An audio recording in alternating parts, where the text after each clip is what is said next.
তো এই বন্ধুরা সবাই কেমন আছো? আশা করি অনেক ভালো আছো। আমার চ্যানেলে তোমাদের সবাইকে জানাই স্বাগত। তো কিছুদিন আগে কিন্তু আমরা বেড়াতে গেছিলাম আসাম গুয়াহাটিতে। তো তোমরা তো সবাই সেই ভিডিও দেখেছো, কামাখ্যা মাকে পুজো দিতে গেছিলাম, বগলামুখী মাকেও দর্শন করে এসেছিলাম। তো এই সমস্ত ভিডিও তোমাদের সাথে শেয়ার করেছি, কিন্তু আমরা একদিনে তো অনেক জায়গাগুলো ঘুরে এসেছি, যেগুলো কিন্তু তোমাদের সাথে সবটা শেয়ার করতে পারিনি। তো আমরা যখন বগলামুখী মাকে দর্শন করে এসেছি, এরপর আমরা সোজা বেরিয়ে পড়েছিলাম চক্রেশ্বর মন্দির দর্শন করতে, যেটি কিনা ভগবান বিষ্ণু মন্দির। গুয়াহাটির চক্রেশ্বর মন্দিরটি ব্রহ্মপুত্র নদীর দক্ষিণ তীরে ইটাখুলি পাহাড়ে অবস্থিত। এটি একটি পুরনো মন্দির, যা স্থানীয়দের কাছে খুবই পরিচিত। মন্দিরের মূল দেবতা বিষ্ণু, যার একটি বিশেষ স্থান রয়েছে। মন্দিরটি পুরনো, তবে এর সঠিক প্রতিষ্ঠার সময় কিন্তু জানা যায়নি। এই মন্দিরের প্রবেশপথে রথ চলাকালীন ভগবান শ্রীকৃষ্ণের ভাস্করকে দেখতে পাওয়া যায়। মন্দিরটি সুন্দরভাবে দেওয়ালে খোদাই করে সাজানো। এটি গুয়াহাটির সেরা প্রাচীন মন্দিরগুলির মধ্যে একটি। মন্দিরটি এখন এক বিরাট পরিবর্তনের মধ্যে দিয়ে গেছে এবং এখন সৌন্দর্য বৃদ্ধির জন্য আরও মূর্তি যুক্ত করা হয়েছে। তো বন্ধুরা, মন্দিরটি ঘুরে আমাকে তো এতটাই সুন্দর দেখালো, মানে আমি তোমাদেরকে যতটা বলছি আমার মনে হচ্ছে ততটাই কম। এই জায়গাটা দেখো, এই জায়গাটা থেকে তোমরা ব্রহ্মপুত্র নদীর একটা সুন্দর দৃশ্য দেখতে পাবে। এখানে তোমরা বিশ্রামরত ভগবান বিষ্ণু এবং দেবী লক্ষ্মীর মূর্তিটি দেখতে পাচ্ছ, যেটি স্কেলের ওপর খোদাই করা আছে। এটার কারণ হচ্ছে বন্যার সময় ব্রহ্মপুত্র নদীর উচ্চতা নির্দেশ করে এমন একটি উল্লম্ব স্তম্ভ পৃষ্ঠ, এই কারণেই করা হয়েছে। প্রভৃতি দেখো, খুব সুন্দর। আমরা এখানে এসে দারুণ হ্যাপি, আমাদের ভীষণ ভালো লাগছে। এখানে এসে দেখো কত সুন্দর প্রভুজি ডুবে রয়েছেন। এখানে একটা থিম করেছে, মা লক্ষ্মী তার চরণে আসে, মানে সেবা করছে, আর প্রভু নারায়ণ এখানে বিশ্রাম নিচ্ছেন। এই থিমটা এখানে দেখানো হয়েছে। আর পুরোটা নদী, তার মাঝখানে রয়েছে শুকনো অনেকটা আর রয়েছে জল, যেটা আমরা একদম মা কামাখ্যা মন্দিরের সামনে থেকে অনেকটা তোমাদেরকে দেখিয়েছি। তো এই হচ্ছে সেখানে, তো অসাধারণ লাগছে। গুয়াহাটিতে বর্ষাকালের জল ভগবান বিষ্ণুর পায়ের কাছে পৌঁছায়, বুঝতে পারছো? ভাবা যায়। এই চক্রেশ্বরের প্রধান মন্দিরে একটি বৃহৎ পাথর রয়েছে, যার উপর ভগবান বিষ্ণুর চক্রের বা অস্ত্রের ছাপ রয়েছে। তো বন্ধুরা, মন্দিরটির কাছে এসে আমার তো ভীষণ ভালো লাগছে।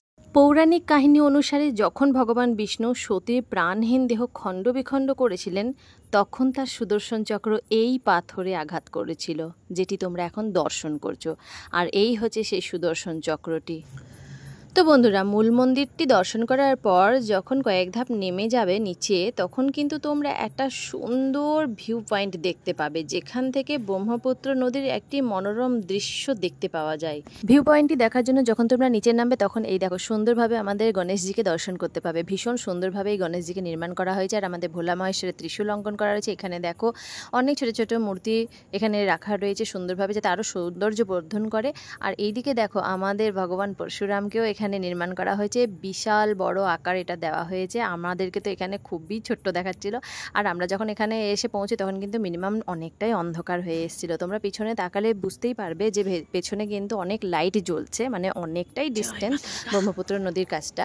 আর এই দেখো এখানে মা দুর্গাও নির্মাণ করা হয়েছে। সুন্দর মূর্তিটি দেখতে এতটাই সুন্দর লাগলো, কিন্তু হাতে সময় ছিল না, যার জন্য আর কিন্তু আমি তোমাদেরকে কাছে গিয়ে দেখাতে পারলাম না। অনেকটাই মানে নেওয়া হয়েছে ফটো, কিন্তু শ্যুট করেছি, কিন্তু অন্ধকারই এসেছে এরকমই।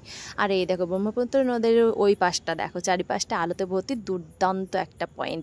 তো এই রকমভাবে আমরা দর্শন করার পর এবার কিন্তু আমরা ফিরে চলে এসেছি। আর ফিরে চলে আসার পথে আমরা কিন্তু গিয়েছিলাম বালাজি টেম্পল। আমরা বালাজি মন্দিরটাও দর্শন করেছি। তো চলো বালাজি টেম্পলটাও তোমাদেরকে ঘুরে দেখিয়ে দিই।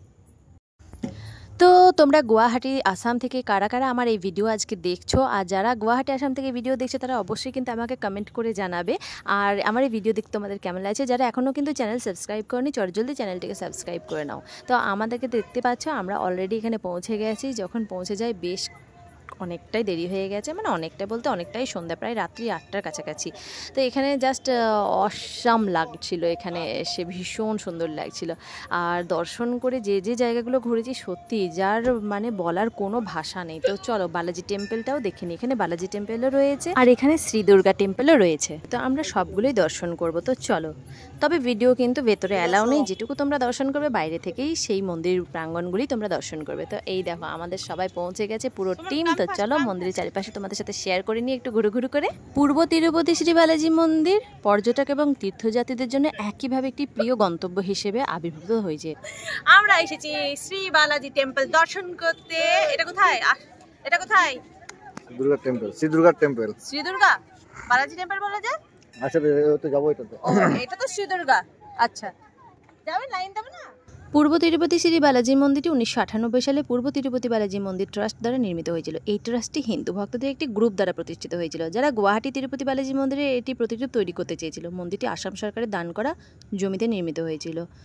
পূর্ব তিরুপতি শ্রী বালাজি মন্দিরটি পর্যটক এবং তীর্থযাত্রীদের জন্য একইভাবে একটি প্রিয় গন্তব্য হিসেবে আবির্ভূত হয়েছে। প্রতিদিন সকাল 6টা থেকে রাত 9টা পর্যন্ত দর্শকদের স্বাগত জানায়।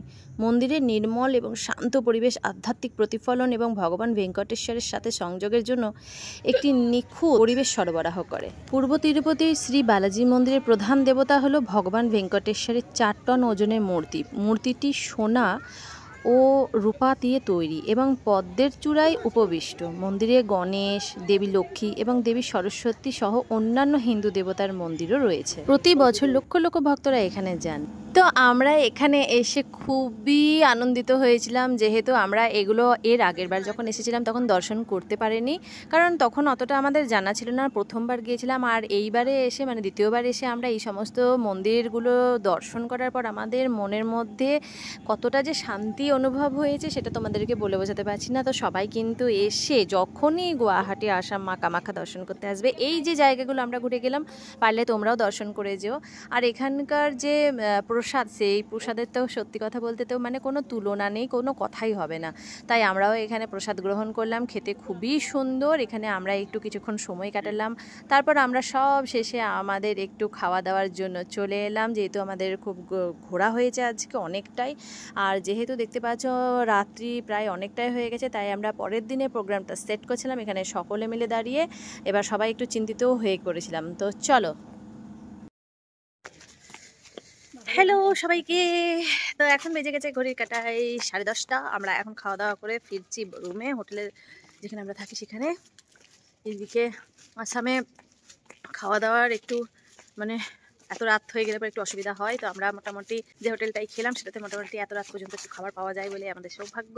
আমরা আজকে খেলাম ভাত, ডাল, সবজি, মাছ, মাংস, তাও মাটন। সেই জন্য অল্প একটু টেস্ট করলাম, ভালো লাগলো। ইতিমধ্যে আমরা হেঁটে চলেছি আমাদের গন্তব্যস্থল, আমাদের রুমের দিকে। তো আমরা সবাই এখানে আছি। এই যে এই মুহূর্তে আগামীকালকে আমরা শিলং বেরোবো, এই জন্য আমাদের একটু চিন্তা হয়ে পড়েছে। দেখা যাক কি হয়, যেহেতু আমাদের ড্রাইভার এখনো ফোন তুলছে না। তাই তো নাকি, ড্রাইভার ফোন তুলছে না, দেখে আমরা রেডি হয়ে বসে আছি যে আমরা কাল শিলং বেরোবোই। তো চলো, এই হচ্ছে আসামের সেই রাস্তাগুলো যেগুলো দিয়ে আমরা হেঁটে হেঁটে এখন যাচ্ছি। আজ রাত্রে আমাদের অনেকটা দেরি হয়ে গেছে খাওয়া দাওয়া। কাল কখন ফিরবো তাও জানি না। শিলংয়ে খাওয়া দাওয়া পাওয়া যায় কীরকম, কোন কোন হোটেলে কীরকম তাও জানি না। তো সবাই কেমন আছো, আমার ভিডিও দেখতে কেমন লাগছে অবশ্যই জানাবে। আমরা মোটামুটি ঠিকঠাকই আছি। তো আমরা আমাদের চলে এসেছি, এখানে চলে গেল একজন এটিএমে, আর এইদিকে একজন আসছে, দুজন আসছে, আর আমরা এখানে এই যে ফাঁকা রাস্তা, অনেক লোকজন রয়েছে কিছু কিছু।